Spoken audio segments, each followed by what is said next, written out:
forward to question 5, in which we are looking at the speed control of a shunt DC motor.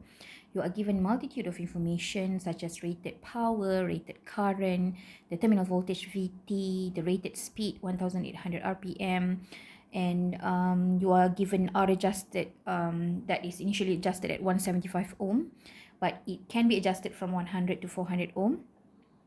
You have also rotational losses that in this, I think in the rest of the questions is not actually used, but is given as well in the information. Okay, so that is actually what you will be facing in real life. You will have multitude of information that it's relevant for your calculation and might not be relevant. So you must be vigilantly using this information appropriately. Okay. So you have the magnetization curve given at a speed of 1800 RPM, and you have EA at the y-axis here, EA, and you have the shunt field current on the x-axis. Okay, so the question is, if the motor is operating at full load and its variable resistance R adjusted is increased to 250 ohm, what is the new speed of the motor? So at this point, we actually are looking at what happens to the speed when we increase the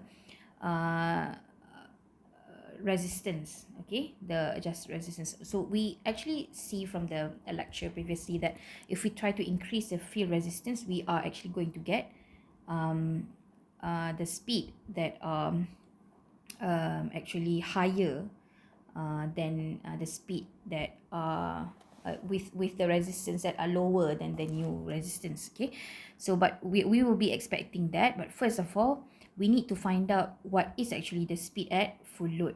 Okay, so if the motor is operating at full load, we know that the current actually have to be there lah inside the armature. So we know that IA in the case of a shunt circuit, it will be IL minus IF. Okay, so the line current here, the rated ones are given as 110. So rated current actually is the current that will be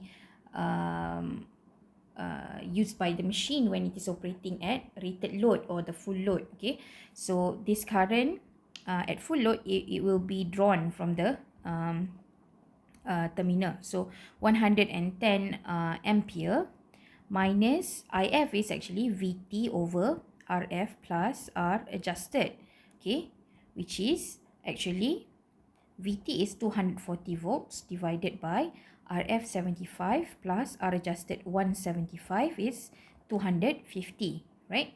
So it's 110 M minus 240 volts divided by 250, which will give you 109 ampere. Okay, so the armature current is actually 109 ampere.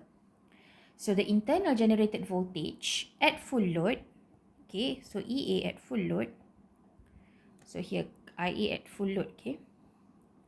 So EA at full load is basically VT minus IA RA, right?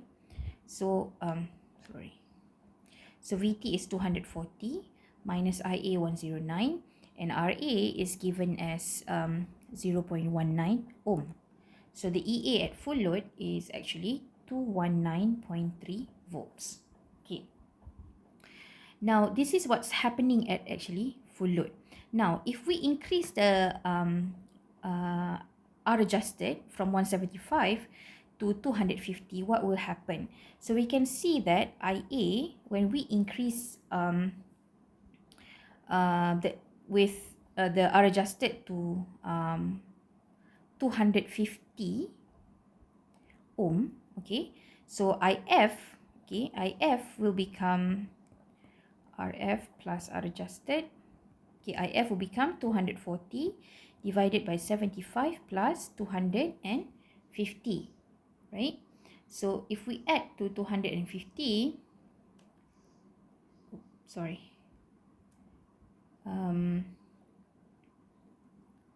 what you will have is the total is 240 divided by 325, which is equals to 0.739 ampere. Okay, So we see that the field current actually decreases lah, right? Because previously it is 1 ampere, right? So it becomes 0.739 ampere. Okay. So at full load, the current that is actually going inside the machine, okay, is still the same value, okay, because in this case, from the magnetization curve, we will see that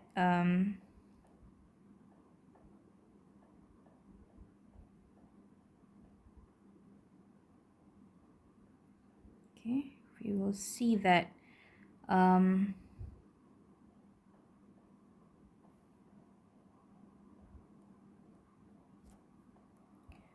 the internally generated voltage that will be that we will get with the current of 0.739 is we can read from the magnetization curve lah. So 739 is about here.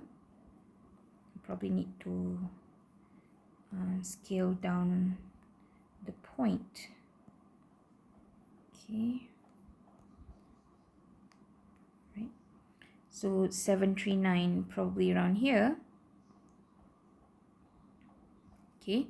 So you will get around 210 internal generated voltage if we, or 212 from the if the speed is running at 1800 rpm. Okay, so what we're looking at is basically with the change of field current, you will the new field current will actually produce EA equals to 212 volts if it is running at 1800 rpm, right? But we know from here that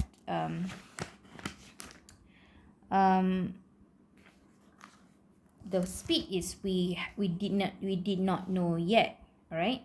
So the only way that we can actually know is using the ratio. Remember, we have EA 1 equals to K prime phi 1 and 1, and then you have EA2 equals to K prime phi 2 and 2, and then because we know the machine is still the same machine that we use as it operates, so K is constant, and as the flux what do you call, or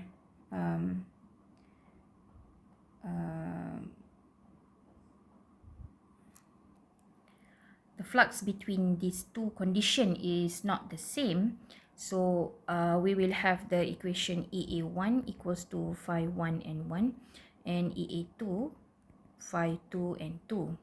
Okay, but in the first condition it is actually running at full load, okay, which is you have 219.3 volts, right?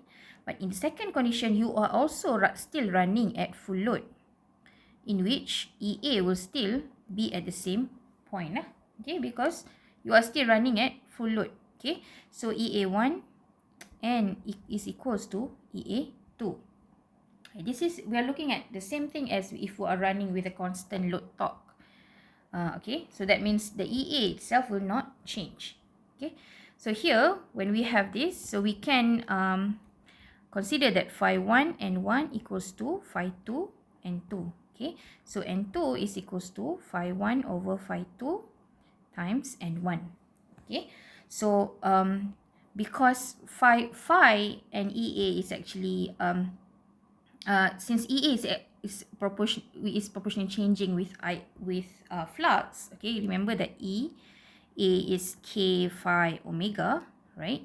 So if we are running at the same speed, okay, for the magnetization curve that we plot, actually we are running at the same speed and it is actually the same machine, then EA is actually some proportion, okay, some proportion with omega, with phi, or the flux. Okay, so therefore if we have EA values at the first condition and EA values at the second condition, we can actually use that ratio as equals to the ratio of phi 1 over phi 2. Okay, so phi 1 over phi 2 is actually the same as EA at the first condition and EA at the second condition. Okay, so EA at the first condition is or the EA that we actually have at 1800 RPM when IF is actually 1 ampere, the value is 240 volts. Okay, so 240 volts. And the second one, when IF is at 0.739. Okay.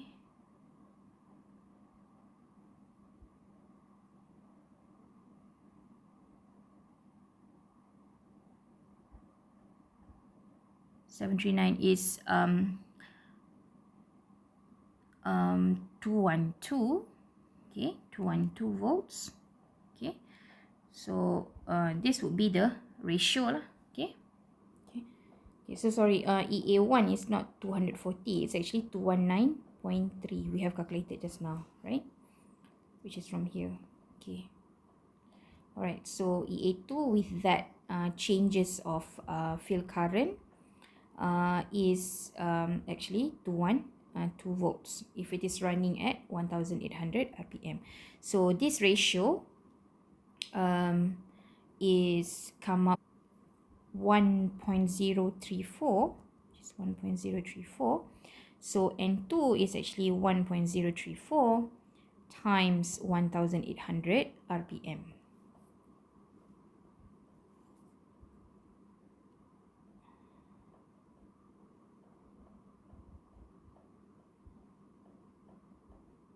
Which is equals to 1861.98 RPM. Or you cannot have this point because we're looking at revolution per minute, so 1862 RPM. Okay, this is going to be the speed lah, the new speed after we increase the field resistance. So now it is actually consistent with the theoretical knowledge that we know before this. If we increase adjusted resistance or increase the field resistance, actually in the field circuit, we will get a higher speed for the motor. Okay, for part B, the question says that assume that the motor is operating at full load. Okay, we're still at full load and R adjusted is maintained at 250 ohms. Okay, so if the motor is R adjusted is still maintained at 250 ohm, therefore the field current will maintain at the same value. Okay, so what will happen? Okay, the question asks for if the armature reaction is present. You have 2000 ampere turns at full load. What is the speed of the motor? We know that when there is armature reaction, the effective field current actually will reduce, because we know that effective field current when the calculation is actually IF minus the armature reaction divided by NF. Okay, if there is no armature reaction, then effective field current is the same value as the field current. But when we have armature reaction, obviously we need to subtract. Okay, so when we subtract, obviously the effective field current will reduce. Okay, so the field current when R adjusted is still maintained at 250 means we have the same field current here, 0.739. Okay, and since the armature reaction is given as 2000 ampere turns at full load, so we have 2000 ampere turns, okay, divided by field turns, which 2700 turns per pole. Okay, turns. Okay, so this will give you, these values here is 0.741. Okay, which is at this point is impossible. Okay, so I think we need to change a bit that if the armature reaction is somewhat lower values than 2000. Say that the ampere turns is actually 1000. Okay, so what we'll have here is 1000 divided by 2700, which is 0.37. Okay, so from here we can subtract from the field current, which will give you 0.369 ampere. So this is actually the effective field current, which is much lesser than the actual field current. So what does it mean by effective field current? Now, because of the armature reaction, we know that armature reaction actually cancel the amount of flux that is actually inside the machine. So instead of, even though the machine has 0.739 ampere of field current, the flux that we are getting is not actually the same. For example, if with 0.739 ampere you get, for example, 10,000 or 1.2 Weber, okay, for example, and then but we are getting instead 0.4 Weber, and that's because of the armature reaction. Okay, so that 0.4 Weber is basically should be reflected by, if we're looking at magnetization curve, some IF that are lesser value than 0.739. So what you are looking right now is that the magnetomotive force or the flux inside the system is actually reduced as if we're having only 0.369 ampere of field current fed into the field circuit. So if we take a look at 0.369, is somewhere here, right? So we're looking about 120 volts. Okay, so so with this effective field current, EA would be 120 volts if it is running at 1800 RPM. Okay, so at this point,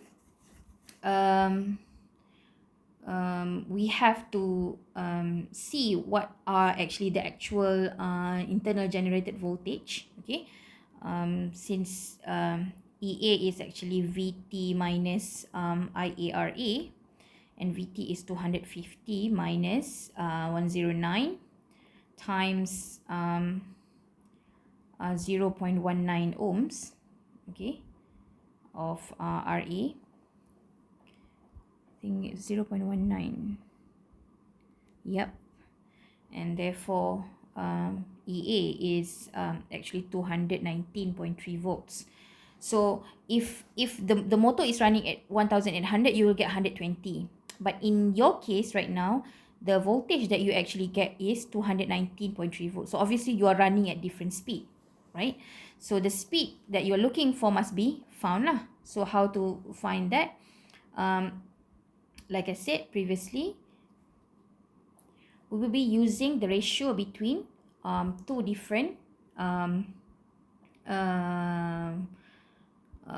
internal generated voltage at two different speeds. So you need to have a reference internal generated voltage with its speed, which is we have already here, which is 120 volts at the reference speed of 1800, and you need to find the EA at another speed.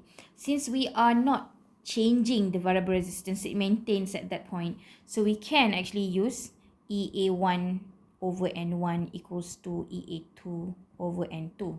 Okay, this is because at both conditions, the K prime phi, N1, okay, EA2, K prime phi 2, N2, when we are not changing, since we are maintaining the variable, the registered resistance at 250, so that means at both cases, this term is actually the same. Okay, so since this term is actually the same, we can actually use this equation, right?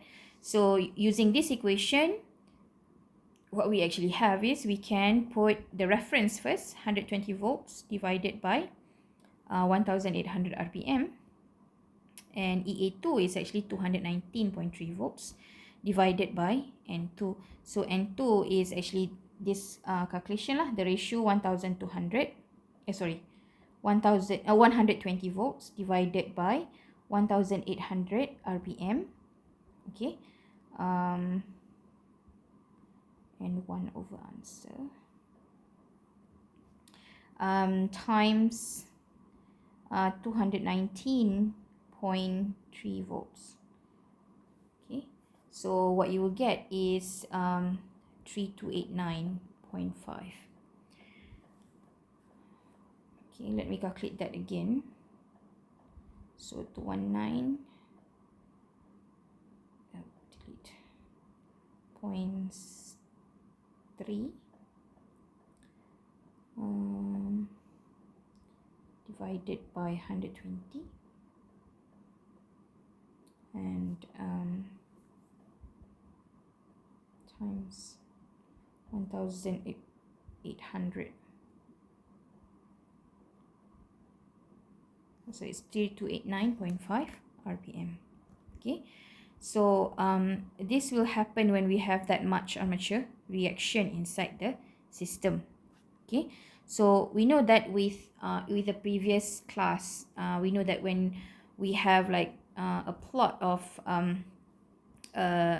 shunt DC motor, we have something like this, right? And then with armature reaction, it will tend to go up. And obviously right now the speed is very high. So it shows how dangerous the armature reaction is to the machines. Okay.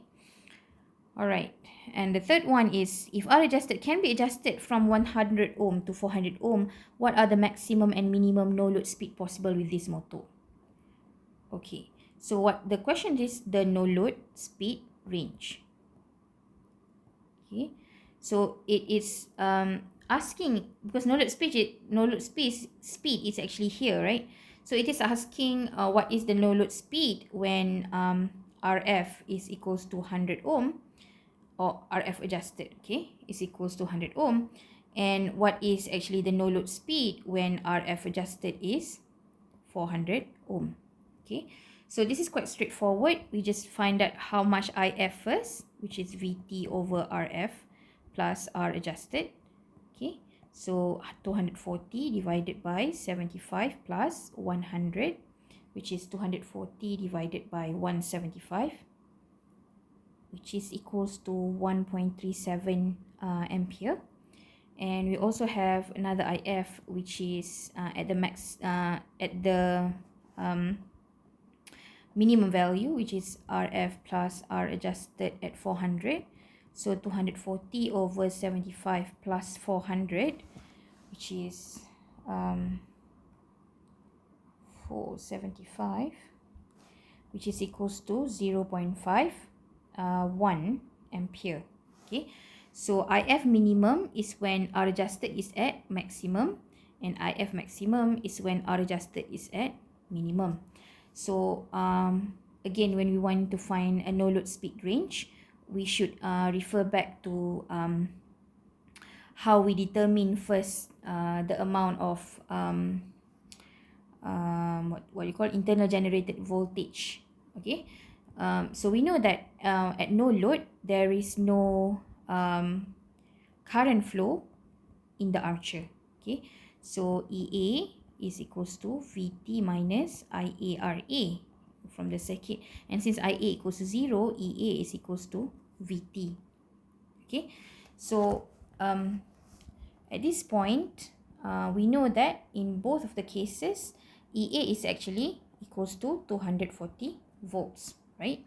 So if we take a look at the reference diagram here, when first of all, how much is the first IF? It's 1.37. Okay, so 1.37 somewhere here. Okay, can do the approximation from here. All right, and we're looking at somewhere around 272 probably. Okay, let's just take that value, 272 volts. Okay, so if the motor is running at 1800 RPM, okay, IF of 1.37 ampere will produce EA of 272 volts. Okay, all right, and the other one, value is actually 0.51 ampere. Okay, so 0.51 ampere is somewhere there. Okay, so let's just take these dots there. Okay, and probably take it here. Say it is like say 166 or 164. Okay, say that it's 164 volts. Okay, so for this case, if n is running at 1800 rpm at if equals to 0.51, EA is actually 164 volts. Okay, 164 volts. Okay, so in this case, because we have EA is actually 240 volts, we can actually use this reference to what do you call find the ratio between these two cases. Okay, so the reference is 272 volts at n equals to 1800 rpm. Okay, so EA 1 or reference and 1 equals to EA2 and 2. Okay, since we're looking at the same kind of field current. Okay, so the field current for this case is 1.37 ampere that provides 240 volts. We are also looking at at the magnetization curve, in which IF is actually equals to 1.37 as well. So we can actually straight away can use this equation. Okay, so the value is for the reference is 272 divided by 1800, and EA that we are trying to find, the speed for which EA that we're trying to find is 240 volts, because this is no load, and the speed, okay, the no load speed. All right, so the value is now it's 1800 divided by 272 times 240. Okay, so n is 1588 rpm. Okay, and the second one is the reference is 164 divided by 1800 and 240 divided by n2. So n2 is 1800 divided by 164 times 240, and 2 is 2634 rpm. So we can see here that with R adjusted equals to 100, you get 1588 no load speed. Okay, so your no load speed when RF is 100 ohm, you get something like this. Okay, and okay, this is RF min, and then when you have adjusted that to the maximum, which is 400, then you will get no load speed much higher at 2634, and this is your RF max. And remember that from the theory, that actually when you use RF, the slope is not the same. Okay, so those with a higher field resistance actually have a steeper slope than those with a lower field resistance. So that is what happens in this case.